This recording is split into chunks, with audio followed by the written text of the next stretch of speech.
बूढ़े आदमी ने डर के मारे देखा कि परिवहन में लगे लकड़ी के बक्से पर दानव को सील करने का निशान बना था, जिससे वह तुरंत डर के मारे हाथ की रस्सी गिरा बैठा। अच्छा हुआ कि पास ही खड़ा छोटा काला फुर्ती से काम कर गया, जिससे त्रासदी होने से बच गई। कप्तान ने यह देखा और जोर से डांटने ही वाला था कि बूढ़े की एक चीख ने उसे रोक दिया। गेम के भीतर और बाहर की आवाज।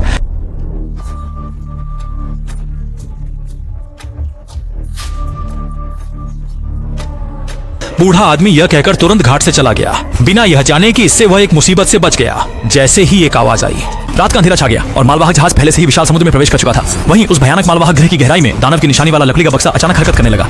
ऐसा लगता है कि कुछ भयानक चीज धरती से बाहर आने वाली है। यहाँ तक कि आसपास के चूहे भी मौत की गंध महसूस करते हुए डरकर इधर उधर भागने लगे। इस समय रात्रि गश्त पर तैनात नाविक ने भी इस डरावनी घटना को देखा।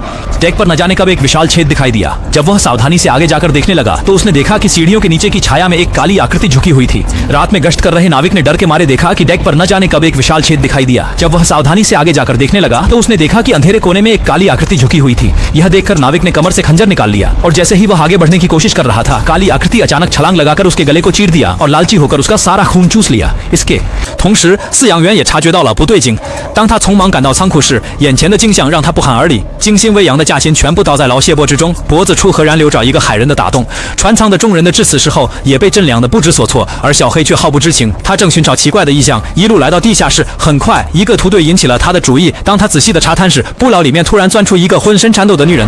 छोटे काले ने यह देखकर जल्दी से उसे चिकित्सा कक्ष में पहुंचाया। अच्छी बात यह रही कि एक दौर की बचाव प्रक्रिया के बाद वह महिला धीरे धीरे होश में आने लगी। क्योंकि काम की दूरी बहुत ज्यादा थी, मैं सभी को जल्द से जल्द वीडियो अपडेट देने के लिए जल्दी कंपनी पहुंचना चाहता था। इसलिए मैंने गुआजी सेकंड हैंड कार से एक 21 मॉडल की टेस्ला मॉडल 3 खरीदी। सोचा नहीं था कि केवल 99,000 में मिल जाएगी। नई कार से 13 लाख से ज्यादा सस्ती, पर चलाने में एकदम नई जैसी है। अब नई कार की कीमत तेजी से गिर रही है। गुआजी खरीदें, बहुत सस्ता। हर गाड़ी का आधिकारिक प्रोफेशनल निरीक्षण होता है और पहले 3 दिन तक चलाने के लिए मिलती है। बस निश्चिंत होकर खरीद सकते हैं। अब जाकर गुआजी पर कार ढूंढिए, आप भी 9,90,000 में खरीद सकते हैं। मच चुके। ये देखकर हैरानी हुई कि जानने के बाद वह महिला एकदम पागल हो गई और सभी को तुरंत जहाज से भागने का आग्रह करने लगी और कहने लगी कि अगर अंधेरा होने से पहले नहीं गए तो कोई भी जिंदा नहीं बचेगा। महिला ने बहुत दृढ़ता से कहा, परंतु लोगों ने उसे मानसिक रोगी समझ लिया और उसे जमीन पर पकड़कर बैठा दिया। जैसे ही रात हुई, महिला फिर से रोने और चिल्लाने लगी कि वो जहाज से कूद जाएगी। तभी लोगों को उसकी असामान्यता का एहसास हुआ और वे तुरंत जहाज पर कूद पड़े। महिला की भावनाएं धीरे धीरे स्थिर हो गईं। तब उसने छोटा काला को सच्चाई बताई। असल में वह लकड़ी के बक्से में छिपकर चोरी छुपे जाने का सोच रही थी, लेकिन उसने गलती से राक्षस का निशान देख लिया था, जिसके अंदर भयानक पिशाच था। ड्रैकुला ने पहले उससे हमला किया था और उसकी पीठ पर चौंकाने वाले निशान वही का सबूत है। लेकिन जो भी ड्रैकुला द्वारा काटा गया, तो थोड़े समय के बाद एक बदलाव होगा। साफ है, ये सब पहले ही बहुत देर हो चुकी है। इस समय जहाज के निचले हिस्से में एक कुत्ता अचानक सामने की ओर भौंकने लगा। तब तक उसने प्रतिक्रिया भी नहीं की थी। केवल एक भयानक काली छाया ने उसे पल भर में निगल लिया।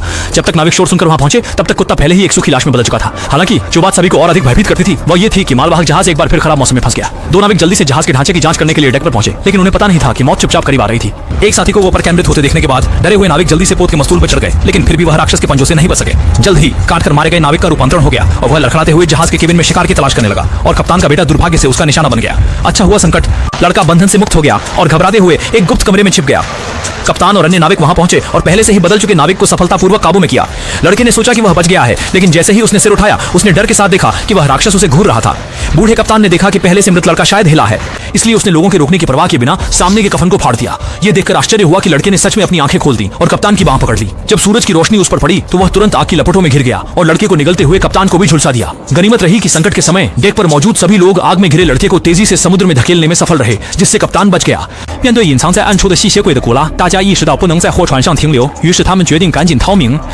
科林众人没想到的是，白天的举动已经彻底激怒了吸血鬼的古拉，瞬间进入暴走状态，在船上展开了一场血腥的屠杀。很快，船长和其他水手都被吸干了鲜血，只剩下笑黑和翠花还活着。但面对强大的古拉，मौत भी बस समय की बात है। जैसे ही छोटे हैं की जान खतरे में पड़ी, सीफा ने तुरंत एक छोटी चाकू निकाली और पास की पाल की रस्सी काट दी, जिससे ऊपर का लकड़ी का खंभा सक्रिय हो गया और सीधे ड्रैकुला को जहाज के आगे मजबूती से गाड़ दिया। दोनों ने बिना किसी झिझक के उफनते समुद्र में छलांग लगा दी, ये सोचकर कि वे बच जाएंगे। लेकिन अगली सुबह सीफा का शरीर अचानक परिवर्तन करने लगा। साथी को नुकसान न पहुंचाने के लिए सीफा ने छोटे हैं से विदा लेकर अकेले बेड़े पर चढ़कर दूर निकल गई, सूरज के निर्णय का सामना करने के लिए। जैसे ही सूरज की रोशनी पड़ी, चिहुआ का शरीर तेजी से जल उठा और अंततः राख में बदल गया और इस 10 से अधिक लोगों वाली मालवाहक जहाज पर अंत में केवल चाओहे ही जीवित बचा।